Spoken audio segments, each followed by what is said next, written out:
وکفا والسلام علی عبادہ الذین اصطفیٰ اما بعد فاعوذ باللہ من الشیطان الرجیم بسم اللہ الرحمن الرحیم یا ایھا الذین آمنوا کتب علیکم الصیام کما کتب علی الذین من قبلکم لعلکم تتقون۔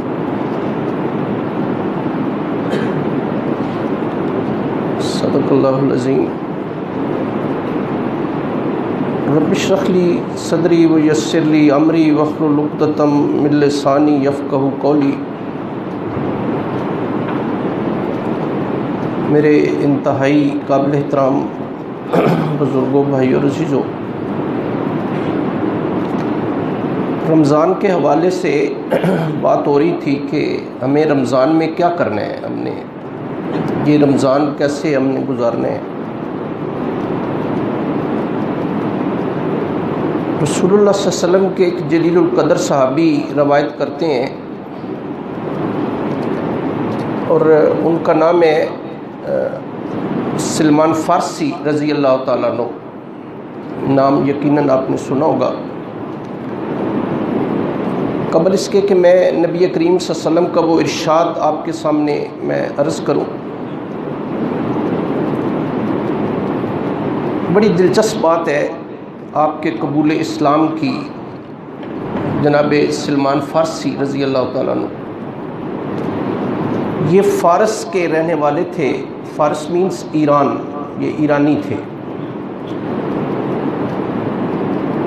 یہ آپ نے سنا ہوگا علماء سے بھی اور آپ نے پڑھا بھی ہوگا کہ 5 ہجری میں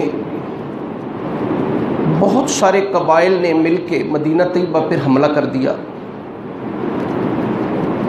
اس غزوے کو غزوہ احزاب بھی کہتے ہیں۔ احزاب حزب کی جمع ہے، حزب گروہ کو کہتے ہیں۔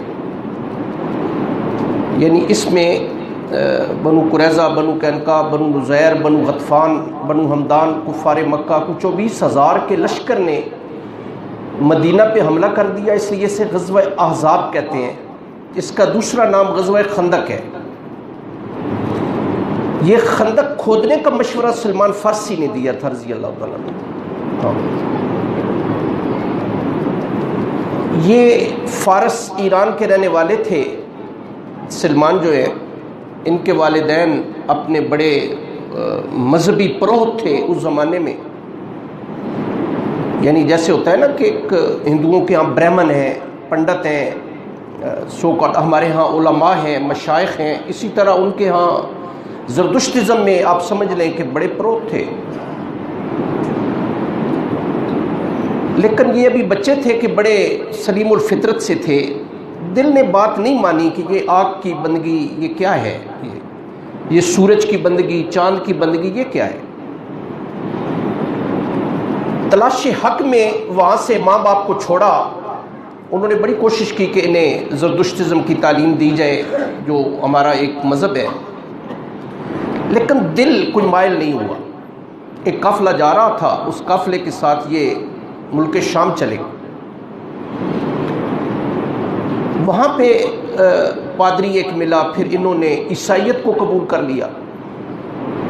جب اس پادری کا انتقال ہونے لگا تو پوچھا جی اب میں کہاں جاؤں؟ اس نے کہا جی مجھ سے بڑا پادری فلاں جگہ پہ، آپ وہاں چلے جائیں۔ شام کے ایک اور لمبی بات ہے، مختصراً میں 1 آدھے منٹ میں میں آپ کو بتاؤں۔ آپ فلاں پادری کے پاس چلے جائیں۔ اس کے پاس چلے گئے۔ جب اس کا آخری وقت آیا تو اس سے پوچھا اب کدھر جاؤں؟ اس نے کہا کہ مجھ سے بڑا پادری جو ہے وہ عراق میں اموریہ ایک مقام ہے، وہاں پہ ہے، وہاں چلے۔ وہاں پہ آئے، چونکہ عیسائی تھے، عیسائیت کی تعلیم حاصل کی۔ جب وہ پادری مرنے لگا تو اس سے کہا کہ اب میں کہاں جاؤں؟ یہ بھی رونے لگ پڑے کہ آپ سے بڑا فیض حاصل کیا میں نے، اب میں کہاں جاؤں؟ اس نے کہا بھئی میں تمہارے ساتھ دھوکہ نہیں کر سکتا، اگر تلاش حق چاہتے ہو تو پھر عرب چلے جاؤ۔ عرب، ایک نبی عرب میں مبعوث ہونے والے ہیں۔ پھر ایک وقت آئے گا کہ وہ اپنا علاقہ چھوڑ کے نخلستانوں کی طرف چلے جائیں گے، اٹ مینس مدینہ طیبہ کی طرف چلے۔ اگر حق چاہتے ہو تو حق وہیں ملے گا. یہ اموریہ میں جو بڑا پادری تھا اس نے کہا کہ بھئی میرا آخری وقت ہے لیکن میں تمہارے ساتھ، تو نے میری بڑی خدمت کی ہے. اب ہم بھی منتظر تھے اس نبی کے.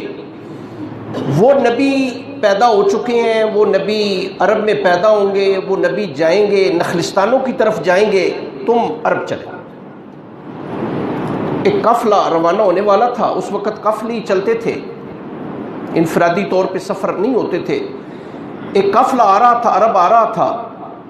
انہوں نے بھی انفرادی حیثیت سے اس میں شمولیت اختیار کی، لیکن قافلے والے اتنے ظالم تھے کہ انہوں نے غلام بنا لی. غلام بنا کے پھر مدینہ طیبہ جو قافلہ آ رہا تھا، ایک یہودی تھا بنو قریظہ کا، اس کے ہاتھ بیچ دی. وہ مدینہ لے آیا، اور یہی منزل تھی. سچی بات تو یہ ہے، وہ مدینہ لے آیا.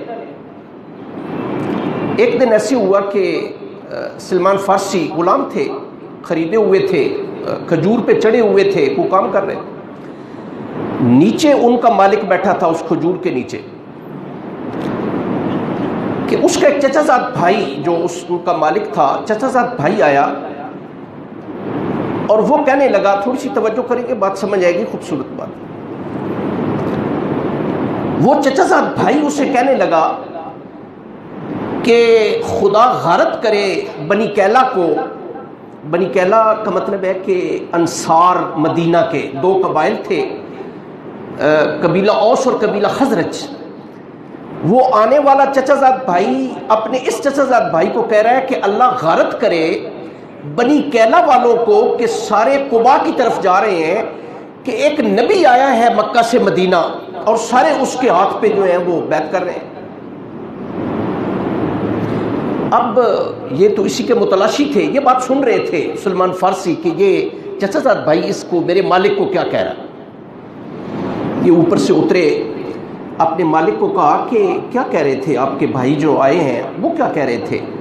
اس نے زور سے تھپڑ مارا. اس نے کہا تمہارا یہ مطلب نہیں ہے یہ بات پوچھنے کا، تم کون ہوتے ہو یہ پوچھنے والے.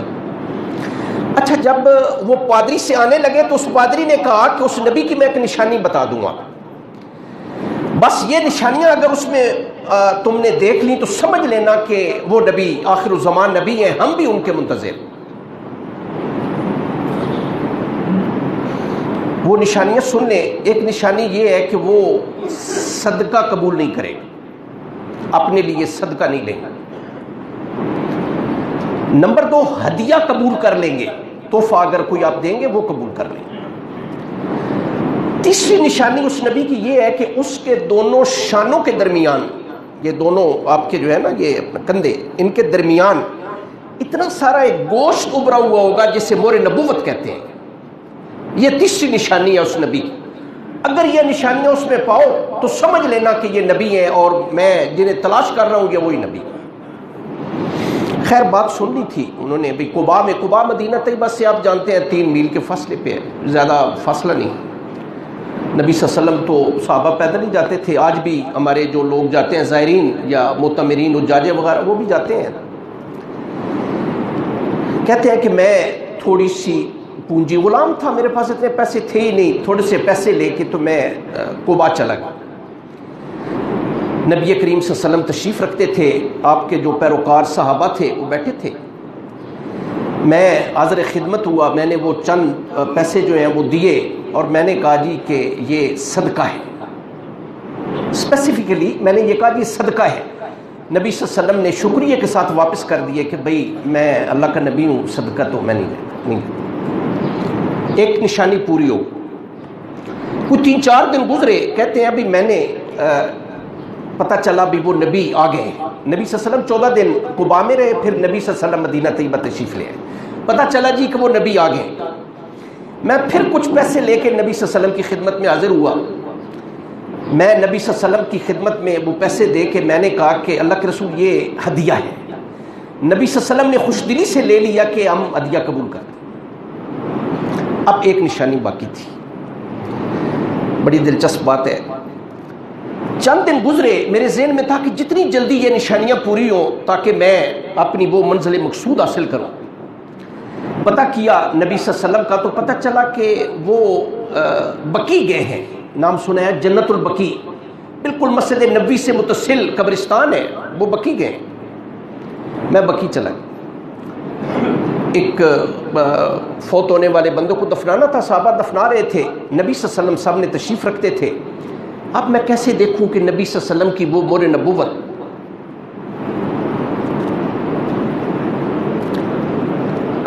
کہتے ہیں میں سامنے چلا گیا، سامنے نبی صلی اللہ علیہ وسلم۔ پھر مجھے خیال آیا کہ کوئی اللہ پاک ایسی سبیل پیدا کر دے، میں پیچھے جاتا ہوں، شاید مجھے جو ہے وہ مور نبوت نظر آ جائے۔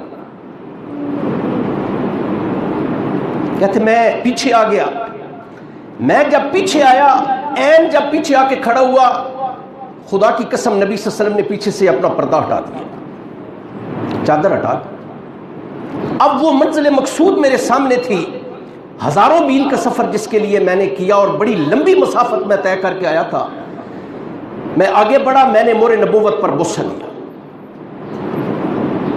نبی صلی اللہ علیہ وسلم نے میری سسکیاں رونے کی جو ہے وہ سنی۔ رسول اللہ صلی اللہ علیہ وسلم نے مجھے پکڑ کے سامنے بٹھایا، میری ساری داستان سنی۔ نبی صلی اللہ علیہ وسلم نے پھر پڑھایا اشہد ان لا الہ الا اللہ وحدہ لا شریک لہ واشہد ان محمدا عبدہ ورسولہ۔ جب میں نے ساری داستان سنائی تو کہنے لگے کہ تم اپنے آقا سے مکاتبت کر لو۔ مکاتبت کا مطلب ہوتا ہے کہ اس سے بارگین کر لو کہ وہ تمہیں آزاد کر دیں، اور جتنے پیسے وہ مانگتے ہیں وہ پیسے ہم اکٹھے کر کے دے دیتے ہیں۔ خیر اپنے مالک سے بات کی، بڑی کڑی شرائط اس نے لگائی۔ مالک نے اس نے کہا بھی ایک تو یہ ہے کہ میں تمہیں آزاد نہیں کروں، اگر کروں گا تو میری دو بڑی کڑی شرائط ہیں۔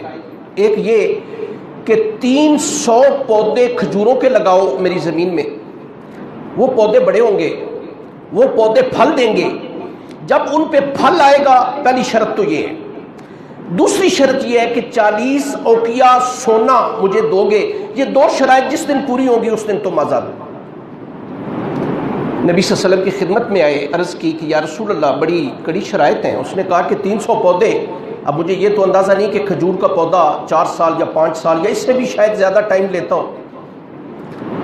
نبی صلی اللہ علیہ وسلم نے صحابہ سے مخاطب ہو کے فرمایا بھئی آپ پودوں کا بندوبست کریں، 300 پودے آپ بندوبست کریں۔ صحابہ کو رسول اللہ صلی اللہ علیہ وسلم نے حکم دیا۔ صحابہ نے پودے اکٹھے کر لیے۔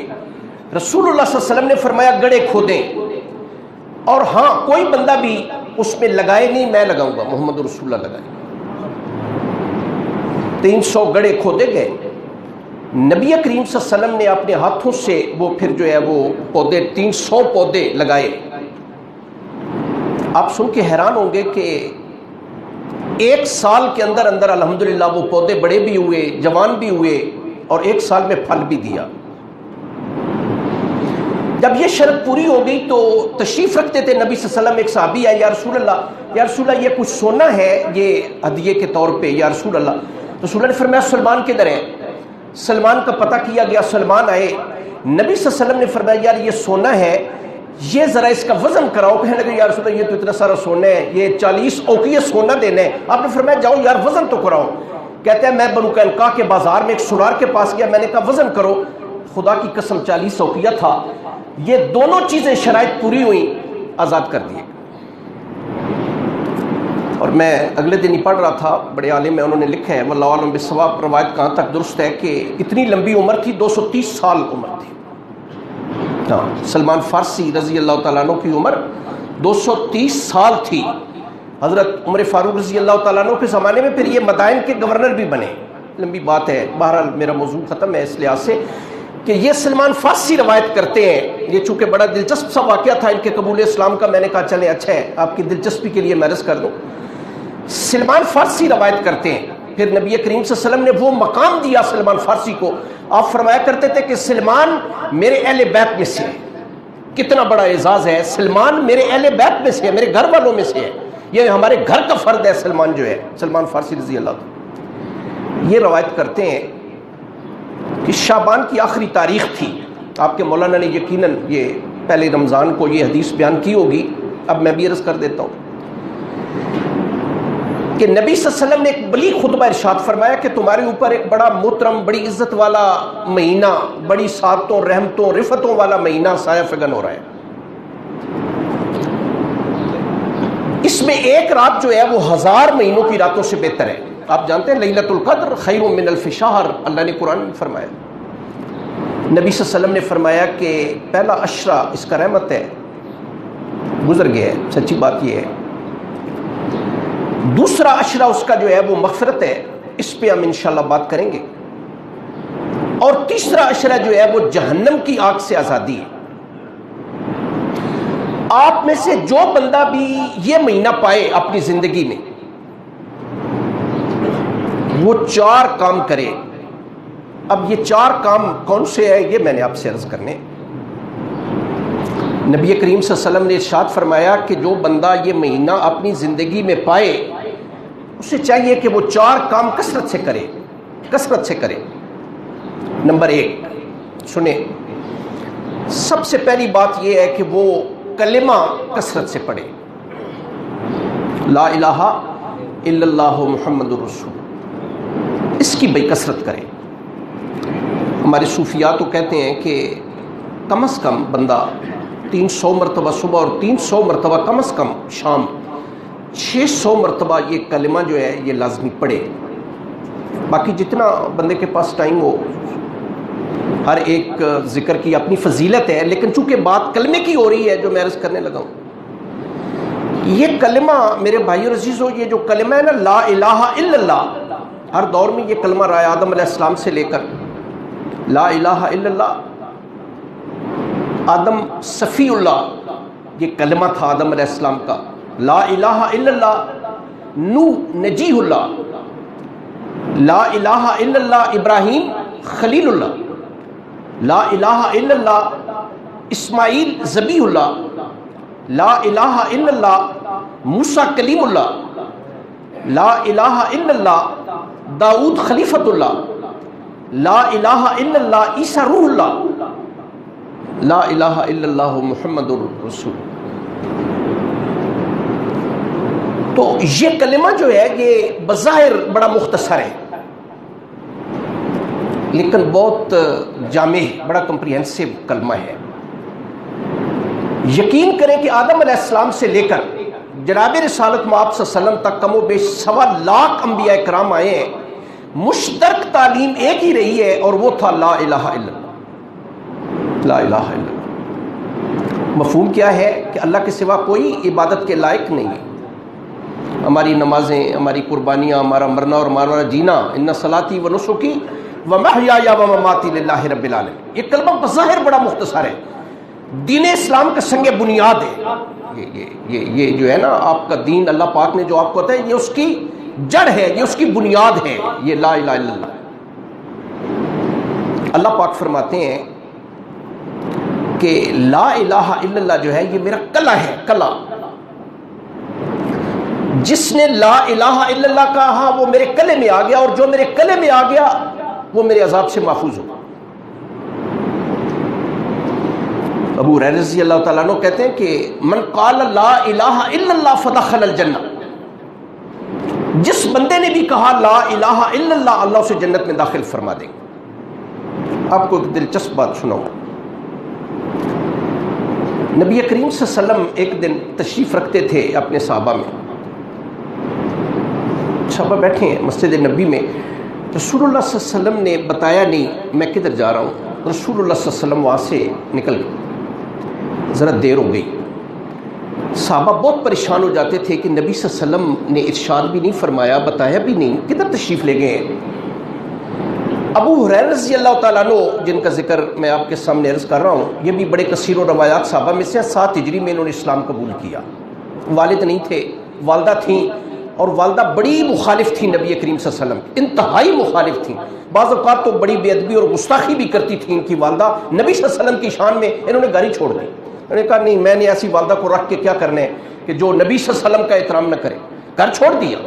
اور یہ اصحاب صفہ میں سے تھے. ہر وقت آپ گئے مدینہ طیبہ، اصحاب صفہ جہاں پہ وہ صحابہ جن کا کوئی گھر بار، بیوی بچے، آگے پیچھے کچھ نہیں تھا، وہاں پہ جو صحابہ رہتے تھے، چبوترا سا تھا ایک، وہاں پہ رہتے تھے، نبی صلی اللہ علیہ وسلم کے شاگرد تھے. پھر ابو ہریرہ رضی اللہ تعالیٰ عنہ وہاں پہ رہنے لگے. تو اصل نام ان کا تھا عبد الرحمن بن صخر. ابو ہریرہ کہتے ہیں بلیوں کے باپ، بلی رکھی ہوئی تھی، بلی ایک دن اٹھائی ہوئی نبی صلی اللہ علیہ وسلم کی خدمت میں، آپ نے فرمایا یا ابا ہرہ، اے بلیوں کے باپ، اس کے بعد مشہور ہو گئے ابو ہریرہ. اور یہ کثیر روایات صحابہ میں سے ابو ہریرہ رضی اللہ تعالیٰ. چلے وہ بات بھی پھر میں آپ کو سنا دوں کہ ایک دن عرض کرنے لگے نبی صلی اللہ علیہ وسلم سے کہ یا رسول اللہ میری ایک ہی ماں تھی، تو ماں کا تو بڑا مقام ہوتا ہے، تو یا رسول اللہ کبھی دعا فرمائے نا میری ماں کے لیے کہ اللہ پاک اسے بھی توفیق دے دے. نبی کریم صلی اللہ علیہ وسلم نے اس کی ہدایت کے لیے ہاتھ اٹھا دی کہ یا الہ العالمین ابو ہریرہ کی ماں کو جو ہے وہ ہدایت نصیب فرما. انہوں نے یہاں سے دوڑ لگا دی. اب بازار میں سے گزر کے مدینہ کو انہوں نے گھر جانا تھا. اب ہر بندہ جو ہے وہ ابو ہریرہ کے پیچھے خیریت ہے کیوں، بس یہ دوڑتے چلے جا رہے ہیں. دروازہ ناک کیا، کہتے ہیں کہ میں یہ دیکھنا چاہتا تھا پہلے میں پہنچتا ہوں یہ رسول اللہ کی دعا پہنچتی. جا کے دروازہ ناک کیا، ماں نہ رہی تھی، اور اس نے کہا ابو ہریرہ ٹھہرو میں غسل کر رہی ہوں. غسل کر کے دروازہ کھولا، مجھے فوری طور پہ رسول اللہ کی خدمت میں لے جاؤ، اسلام قبول کرنا ہے. میں رسول اللہ کی دعا پہلے پہنچ گئی. ابو ہریرہ رضی اللہ تعالیٰ عنہ بات میں عرض کر رہا تھا، وہ روایت کرتے ہیں جناب رسالت میں آپ صلی اللہ علیہ وسلم بغیر بتائے اٹھ گئے چلے گئے. کہتے ہیں میں بہت پریشان ہوں، بہت پریشان ہوا. یہ ہر وقت نبی کریم صلی اللہ علیہ وسلم، ہر وقت نبی کریم صلی اللہ علیہ وسلم کی خدمت میں رہتے تھے. ایک اور صحابی تھے وہ ذرا پڑھے لکھے تھے، بات سے بات نکلتی ہے، میں چاہتا ہوں کہ ہر بات آپ کو پتہ ہونی چاہیے جو مجھے پتہ ہے. وہ رسول اللہ صلی اللہ علیہ وسلم کے صحابی، ان کا نام تھا عبداللہ بن عمر بن علاس. نبی کریم صلی اللہ علیہ وسلم کی زبان مبارک سے بات نکلتی تھی فوری لکھ لیتے تھے. شاید میں نے اگلے دن بھی آپ سے بات عرض کی ہو، فوری طور پہ لکھ لیتے. صحابہ نے منع کیا یار ہر بات میں لکھا کر، پہلے پوچھ لیا کر نبی کریم صلی اللہ علیہ وسلم سے کہ یا رسول اللہ یہ میں لکھ لوں، رسول اللہ اجازت دیں تو تب لکھا کرو. نبی صلی اللہ علیہ وسلم سے عرض کی یا رسول اللہ میں آپ کی ہر بات لکھ لیتا ہوں. صحابہ منع کرتے ہیں یا رسول اللہ نہ لکھا کرو. نبی صلی اللہ علیہ وسلم مسکرائے، آپ نے فرمایا عبداللہ رب ذوالجلال کی قسم ہے آج تک اس زبان سے سوائے حق اور سچ کے کچھ نہیں نکلا، جو بات نکلے لکھ لیا کرو. اللہ نے اس موقع پہ فرمایا وما آتاکم الرسول فخذوہ وما نہاکم عنہ فانتہوا. اے لوگو جو چیز تمہیں میرے محمد دے لے لیں، اور جس چیز سے میرے محمد منع کریں اس چیز سے رک جائیں. یہی ایمان ہے، یہی اسلام ہے، یہی محبت ہے، یہی اطاعت ہے، یہی اتباع ہے، یہی عشق ہے جناب محمد رسول اللہ سے. نبی جو چیز دے لے لیں، جس چیز سے میرے محمد رسول اللہ منع کریں اس چیز سے رک جائیں. ابو ہریرہ رضی اللہ تعالیٰ عنہ کہتے ہیں میں نے رسول اللہ کی ازواج کے گھر بھی پتہ کیا، گھر آئے ہیں رسول اللہ تشریف، رسول اللہ صلی اللہ علیہ وسلم کو آگے پیچھے تلاش کیا، ملے نہیں. انتہائی پریشان ہو گیا کہ مدینہ طیبہ میں یہودی بھی رہتے ہیں، منافق بھی رہتے ہیں، نمبر ایک دشمن ہے نبی کریم صلی اللہ علیہ وسلم کے. کہتے ہیں میں تلاش کرتا کرتا انتہائی پریشانی کے عالم میں ایک باغ تھا، ایک انصاری صحابی کا باغ تھا. باغ میں نے کیا کیا کہ نیچے تھوڑا سا کبھی آپ فصیل جو تھی اس کے نیچے ایک ایسی نالی سی بنی ہوئی تھی جس سے پانی دیتے تھے، لہٰذا پانی بھی تھا اس میں اس کے اندر داخل ہو گیا. میں نے اپنے کپڑوں کی پرواہ نہیں، میں اس میں داخل ہو. میں جب آگے گیا تو کیا دیکھا نبی کریم صلی اللہ علیہ وسلم تنے تنہا اکیلے بیٹھے. میری جان میں جان آئی کہ نبی کریم صلی اللہ علیہ وسلم تشریف رکھتے ہیں. مجھے دیکھا، میں قریب گیا تو آپ نے فرمایا ابو ہریرہ یہ کیا، کیسے آئے ہو؟ کہنے لگے یا رسول اللہ آپ نے بتایا نہیں، ہماری تو جان گئی تھی یا رسول اللہ، بڑی تلاش کی ہے پھر آپ جو ہیں وہ مجھے ملے ہیں. رسول اللہ نے فرمایا آپ مجھ سے اتنی محبت کرتے ہیں؟ یا رسول اللہ آپ سے بہت محبت کرتے ہیں. رسول اللہ صلی اللہ علیہ وسلم سنیں، یہ میں اس کا بیک گراؤنڈ عرض کر رہا ہوں کہ کس موقع پہ یہ رسول اللہ نے فرمایا. رسول اللہ نے فرمایا کہ ابو ہریرہ اعلان کر دو من قال لا الہ الا اللہ فدخل الجنہ، جس بندے نے پڑھ لیا لا الہ الا اللہ وہ جنت میں داخل ہو. ابو ہریرہ رضی اللہ تعالیٰ عنہ کہنے لگے یا رسول اللہ میری بات کون مانے گا، مانے گا کون میری، میں جو اگر کہوں اعلان کر دوں کون مانے گا؟ یا رسول اللہ کوئی مجھے نشانی دیں. رسول اللہ نے اپنے نالین جوتے مبارک جو ہیں وہ مجھے دیے، میں نے وہ سینے سے لگا. یا رسول اللہ میں اعلان کر دوں؟ فرمایا اعلان کر دوں. یہ دوڑتے چلے آ رہے اسی طرح تاکہ صحابہ کو میں بتا دوں کہ نبی کریم صلی اللہ علیہ وسلم مل بھی گئے ہیں اور بشارت بھی دی ہے من قال لا الہ الا اللہ فدخل الجنہ. آگے سے عمر فاروق رضی اللہ تعالیٰ عنہ آ رہے تھے، اب وہ بھی رسول اللہ کی تلاش کے لیے نکلے تھے. ابو ہریرہ کدھر سے آ رہے ہو؟ انہوں نے آگے وہ بات نہیں کہنے لگے کہ من قال لا الہ الا اللہ فدخل الجنہ. انہوں نے کہا میں پوچھ رہا ہوں کدھر سے آ رہے ہو؟ من قال لا الہ الا اللہ فدخل الجنہ. انہوں نے زور سے تھپڑ مارا، یہاں پہ گر گئے. پیچھے سے نبی صلی اللہ علیہ وسلم بھی تشریف لے آئے. ابو ہریرہ رو کے کہنے لگے یا رسول اللہ دیکھیں نا مجھے آپ نے خود حکم دیا کہ جا کے اعلان کر دو، تو دیکھیں عمر نے مجھے تھپڑ کیوں مارا ہے؟ تو فرمایا عمر فاروق رضی اللہ تعالیٰ سے کیوں مارا ہے؟ تو یا رسول اللہ یہ میں سے پوچھ رہا تھا نبی صلی اللہ علیہ وسلم کدھر ہے، یہ آگے سے یہ کہہ رہا تھا کہ من قال لا الہ الا اللہ فدخل الجنہ، اور ساتھ ہی ہاتھ باندھ کے عرض کرنے لگے یا رسول اللہ میری گزارش ہے عمر فاروق رضی اللہ تعالیٰ عنہ سنیں، اور کتنی سچی بات ہے، کہنے لگے یا رسول اللہ اگر یہ اعلان کروا دیں گے تو پھر عمل ختم ہو جائے گا، پھر لوگ یہی سمجھیں گے بس صرف یہ کافی ہے جس بندے نے لا الہ الا اللہ پڑھ لیا وہ جنت میں جائے گا۔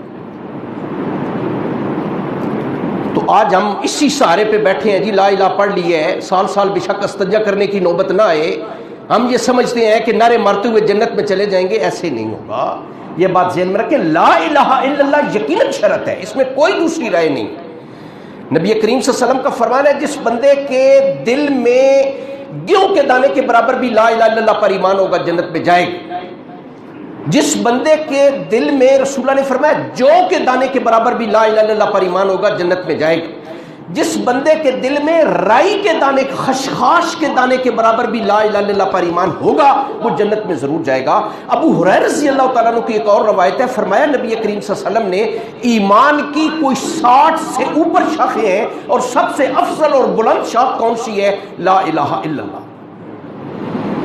یہ ایسا کلمہ ہے لا الہ الا اللہ جو ایک کافر کو مسلمان سے، مسلمان کو کافر سے، ایک مشرک کو معاہد سے اور معاہد کو مشرک سے جدا کرتا ہے۔ لا الہ الا اللہ کلمہ بڑا مختصر ہے، اور ضمناً میں اس بات کی بھی تکمیل کر دوں، ہمارے علماء لکھتے ہیں کہ جس بندے نے بھی کلمہ پڑھا بالآخر انشاءاللہ اللہ اسے جنت میں داخل فرمائیں گے، یہ بات طے ہے، یہ بات ذہن میں رکھ لیں، پلے باندھ لیں۔ الحمدللہ اللہ کا کروڑ کروڑ احسان ہے کہ اللہ نے ہمیں لا الہ الا اللہ جو ہے وہ پڑھنے کی توفیق نصیب فرمائی۔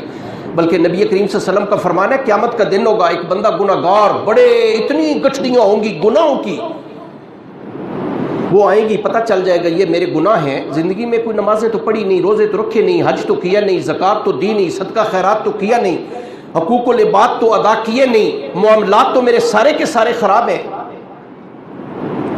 اللہ تبارک و تعالیٰ فرشتے کو ایک اشارہ کریں گے، وہ ایک چھوٹا سا ٹکڑا اتنا سارا وہ لائے گا فرشتہ، اور وہ پلڑے میں میزان کے اس پلڑے میں دوسری طرف رکھ دے گا۔ خدا کی قسم یہ گناہ اٹھ جائیں گے، وہ پلڑا جھک جائے گا، بندہ حیران ہوگا یہ کیا ہے؟ بندہ جب دیکھے گا تو اوپر لکھا ہوگا لا الہ الا اللہ۔ یہ اتنا وزنی کلمہ ہے لا الہ الا اللہ۔ پھر ہمارے علماء لکھتے ہیں کہ جس بندے نے کلمہ پڑھا لیکن عملی اعتبار سے وہ بندہ اس نے عمل نہیں کیے تو ایک بار اس سے جہنم میں لے جایا جائے گا، اس کی دنیا والی میل کچیل اتاری جائے گی، بالآخر اللہ اسے جنت میں داخل فرما دیں گے اور پھر ہمیشہ ہمیشہ کے لیے وہ جنت میں رہے گا۔ باقی اللہ بڑے غفور و رحیم ہے، سچی بات ہے، اگر بندہ خلوص نیت سے اللہ تعالیٰ سے معافی مانگ لے، اللہ سے صلح کر لے تو اللہ تبارک و تعالیٰ ہو سکتا ہے جہنم میں داخل نہ فرمائے، اسے جنت میں داخل فرما دے۔ تو میرے بھائیوں یہ کلمہ لا الہ الا اللہ جو ہے، عموماً ہمارے جماعت والے بھائی یہ ایک حدیث بیان کرتے ہیں، میں حوالے سے بات عرض کر دوں۔ ابو سعید خدری رضی اللہ تعالیٰ عنہ حضرت موسیٰ علیہ السلام کے حوالے سے بات لکھتے ہیں کہ جناب موسیٰ علیہ السلام نے اللہ تبارک و تعالیٰ سے عرض کی کہ یا اللہ مجھے کوئی ایسا ذکر بتائیں کہ جو میں کثرت سے آپ کا ذکر کیا کروں۔ اللہ پاک نے فرمایا کہ موسیٰ کثرت سے پڑھا کریں لا الہ الا اللہ۔ کہنے لگے یا اللہ یہ تو میرا عام امتی بھی پڑھتا ہے، کوئی ایسا ذکر بتائیں نا کہ جو بڑا منفرد سا ہو اور بڑا ہی وزنی ہو۔ تو اللہ پاک نے فرمایا موسیٰ مجھے میری عزت کی قسم ہے کہ اگر 7 آسمان اور 7 زمینیں ایک پلڑے میں اور کلمہ لا الہ الا اللہ دوسرے میں رکھ دیا جائے اس کا وزن زیادہ ہوگا جس میں لا الہ الا اللہ ہوگا۔ اور اللہ پاک نے قرآن حکیم میں بڑی ذمہ داری سے بات عرض کر رہا ہوں، شاید ہی کوئی صفحہ ہو ایسا کہ جس میں لا الہ الا اللہ کا ذکر نہ کیا ہو۔ جتنے انبیاء کرام دنیا میں تشریف لائے انہوں نے کیا کہا؟ قال یا قوم اعبدوا اللہ ما لکم من الہ غیرہ۔ اللہ پاک نے خود گواہی دی، شاہد اللہ انہ لا الہ الا ہو والملائکۃ واولو العلم قائما بالقسط لا الہ الا هو العزیز الحکیم۔ اللہ فرماتے ہیں ہم نے خود گواہی دی، میرے فرشتوں نے گواہی دی، جو صاحب علم لوگ ہیں انہوں نے گواہی دی۔ کس چیز کی گواہی دی؟ لا الہ الا اللہ۔ ابو بکر صدیق رضی اللہ تعالیٰ عنہ نے سنے ایک دن نبی کریم صلی اللہ علیہ وسلم سے عرض کی کہ یا رسول اللہ دین اسلام میں مدار نجات کیا ہے جس سے نجات حاصل ہو؟ فرمایا لا الہ الا اللہ، لا الہ الا اللہ۔ آپ نے سنا ہوگا مشہور روایت ہے کہ جتنے نبی آئے انہوں نے کیا کہا؟ قولوا لا الہ الا اللہ تفلحوا، کامیاب ہو جاؤ گے بھائی اگر لا الہ الا اللہ پڑھ لو۔ نبی کریم صلی اللہ علیہ وسلم کا فرمان ہے جنت کی کنجی ہے، لا الہ الا اللہ کہنا جنت کی کنجی ہے۔ تو ابو بکر صدیق نے جب یہ پوچھا کہ مدار نجات کے، فرمایا لا الہ الا اللہ۔ حضرت عمر فاروق رضی اللہ تعالیٰ عنہ فرماتے ہیں کہ میں وہ مختصر کلمہ جانتا ہوں جس کی وجہ سے اللہ نے نبی کریم صلی اللہ علیہ وسلم اور صحابہ کو عزت دی ہے، اور وہ کلمہ ہے لا الہ الا اللہ۔ نبی کریم صلی اللہ علیہ وسلم کے ایک صحابی عتبان بن مالک رضی اللہ تعالیٰ عنہ کا نام ہے، کہتے ہیں جس بندے نے لوجہ اللہ، اٹ مینس کہ اللہ کی رضا کے لیے، اللہ کے لیے، جس بندے نے لوجہ اللہ پڑھا لا الہ الا اللہ، خدا کی قسم جہنم کی آگ اس پہ حرام اور وہ جہنم کی آگ پہ حرام۔ جس بندے نے اللہ کی رضا کے لیے، اللہ کے لیے پڑھا لا الہ الا اللہ، وہ بندہ جہنم کی آگ پہ حرام ہو جاتا ہے، جہنم کی آگ اس پہ حرام ہو جاتی ہے۔ نبی صلی اللہ علیہ وسلم کے ایک صحابی عبداللہ بن سلام، یہ ایک یہودی عالم تھے، ان کی بھی میں ایسی ایک بات عرض کر دوں آپ سے، ضمناً بات آ گئی۔ عبداللہ بن سلام مدینہ طیبہ میں یہود کے ایک بہت بڑے عالم تھے۔ مدینہ میں یہود کے 3 قبائل آباد تھے، بنو قریظہ، بنو قینقاع اور بنو نذیر، بڑے بڑے عالم تھے یہودیوں کے، یہ سب سے بڑے عالم تھے عبداللہ بن سلام۔ یہ کہتے ہیں کہ محمد صلی اللہ علیہ وسلم جب قباء آئے، ابھی میں نے آپ کے سامنے ذکر کیا، 14 دن رہے، ہم ہر روز انتظار کرتے کہ ہمیں تو نہیں پتا تھا نبی صلی اللہ علیہ وسلم نے 14 دن وہاں پہ رہنا ہے، ہر روز انتظار کرتے محمد کب آئیں۔ کہتے ہیں کہ ہم انتظار کرتے کرتے ایک دن میں اپنی پھوپھی کے گھر، عصر کا وقت تھا، جمعے والا دن تھا، میں اپنی پھوپھی کے گھر میں کھجور پہ چڑھا ہوا تھا کہ مدینہ کی گلیوں میں اعلان ہوا کہ وہ نبی آخر الزمان تشریف لے آئے آگے۔ میں نے وہیں سے چھلانگ لگا دی، اس کھجور سے وہیں سے چھلانگ لگا دی۔ دوڑ کے میں جب گلی میں آیا تو میں 2 ناشناسے چہرے دیکھے، ایک نبی کریم صلی اللہ علیہ وسلم کا چہرہ اقدس اور ایک ابو بکر صدیق رضی اللہ تعالیٰ عنہ۔ تو سب سے پہلی بات جو میرے منہ سے نکلی نبی صلی اللہ علیہ وسلم کو دیکھ کے کہ یہ وہی انسان ہے جس کا ذکر ہماری تورات، زبور اور انجیل میں پایا جاتا ہے، اور خدا کی قسم یہ کسی جھوٹے کا چہرہ نہیں ہو سکتا۔ دلچسپ بات یہ ہے کہ کسی نے ان سے پوچھا کہ آپ تو بڑے عالم تھے، آپ کا کام تھا کہ نبی صلی اللہ علیہ وسلم سے کوئی مباحثہ کرتے، کوئی بات کرتے، کوئی مناظرہ کرتے، کوئی دلائل طلب کرتے، کوئی اپنی نشانیاں، ان کی نشانیاں دریافت کرتے۔ کیا خوبصورت بات فرمائی عبداللہ بن سلام نے، ان کے الفاظ ہیں، کہتے ہیں مجھے اپنی اولاد کے بارے میں تو شک ہو سکتا ہے کہ شاید ہماری بیویوں نے ہمارے ساتھ خیانت نہ کی ہو۔ خدا کی قسم رسول اللہ کو جب دیکھا تو فوری طور پہ جو بات زبان سے نکلی وہ یہ ہے کہ یہ وہی چہرہ ہے جس کا ذکر ہماری تورات، زبور اور انجیل میں پایا جاتا ہے۔ اور اللہ یہی فرماتے ہیں الذین یعرفونہ کما یعرفون ابناءہم، انہوں نے نبی صلی اللہ علیہ وسلم کو پہچان لیا جس طرح باپ بیٹے کو پہچان لیتے ہیں۔ فلما جاءہم ما عرفوا کفروا بہ، اللہ تبارک و تعالیٰ فرماتے ہیں کہ باقی یہودی جو ہیں جنہوں نے اسلام قبول نہیں کیا، رسول اللہ کو پہچان لیا، اس طرح پہچان لیا، لیکن اس کے باوجود ان کا انکار کر دیا۔ ایسے انکار کرنے والوں پر اللہ کی لعنت۔ عبداللہ بن سلام کہتے ہیں میں غزوے میں تھے رسول اللہ صلی اللہ علیہ وسلم کے ساتھ، مؤذن نے اذان دی اور کہا اشہد ان لا الہ الا اللہ۔ رسول اللہ صلی اللہ علیہ وسلم نے فرمایا کہ اس نے اللہ کے شریکوں کی نفی کی، پھر اس نے کہا اشہد ان محمد رسول اللہ۔ شہادتین کے کلمے آپ جانتے ہیں، ایک میں اللہ کی شہادت ہے، ایک میں نبی صلی اللہ علیہ وسلم کی شہادت ہے۔ رسول اللہ صلی اللہ علیہ وسلم نے فرمایا کہ اللہ نے اسے جنت میں داخل فرما دیا۔ پہلی شہادت پہ فرمایا کہ اس نے اللہ کے شریکوں کی نفی کی، دوسری پہ فرمایا اللہ نے اسے جنت میں داخل فرما دیا۔ حضرت معاذ رضی اللہ تعالیٰ عنہ روایت کرتے ہیں، بس میں آخری روایت عرض کرتا ہوں، باقی انشاءاللہ کل 3 چیزیں جو ہیں وہ کون کون سی ہیں۔ حضرت معاذ رضی اللہ تعالیٰ عنہ کہتے ہیں میں نبی صلی اللہ علیہ وسلم کے پیچھے سواری پہ سوار تھا، سواری چل رہی تھی، نبی کریم صلی اللہ علیہ وسلم نے مجھے یاد فرمایا یا معاذ، مطلب اے معاذ، میں نے عرض کی لبیک و سعدیک یا رسول اللہ، یا رسول اللہ غلام تعمیل ارشاد کے لیے حاضر ہے یا رسول اللہ ارشاد فرمائے۔ رسول اللہ نے بات نہیں فرمائی، سواری چلتی رہی۔ رسول اللہ نے پھر مجھے یاد فرمایا یا معاذ، میں نے عرض کی لبیک و سعدیک یا رسول اللہ، یا رسول اللہ غلام تعمیل ارشاد کے لیے حاضر۔ تیسری مرتبہ پھر نبی صلی اللہ علیہ وسلم نے فرمایا یا معاذ، میں نے پھر عرض کی لبیک و سعدیک یا رسول اللہ۔ سنیں بس لبے لباب بات کرز کرتا ہوں اور بات ختم کرتا ہوں. نبی صلی اللہ علیہ وسلم نے مجھ سے پوچھا معاذ یہ بتاؤ کہ اللہ کا بندوں پہ کیا حق ہے, اللہ کا بندوں پہ کیا حق ہے. میں نے عرض کی اللہ و رسول عالم, اللہ اور اللہ کے رسول ہی بہتر جانتے ہیں. آپ نے فرمایا پھر بھی. میں نے کہا یا رسول اللہ, اللہ اور اللہ کا رسول ہی بہتر. فرمایا نبی صلی اللہ علیہ وسلم نے کہ اللہ کا بندوں پہ یہ حق ہے کہ اللہ کے یہ بندے اللہ کے سوا کسی کی عبادت نہ کریں. سواری چلتی رہی. نبی صلی اللہ علیہ وسلم نے پھر مجھے یاد فرمایا یا معاذ. میں نے پھر عرض کی لبیک و صادق یا رسول اللہ. اچھا یہ بتاؤ کہ اگر اللہ کے یہ بندے اللہ کا حق ادا کر دیں, اللہ کے سوا کسی کی بندگی نہ کریں,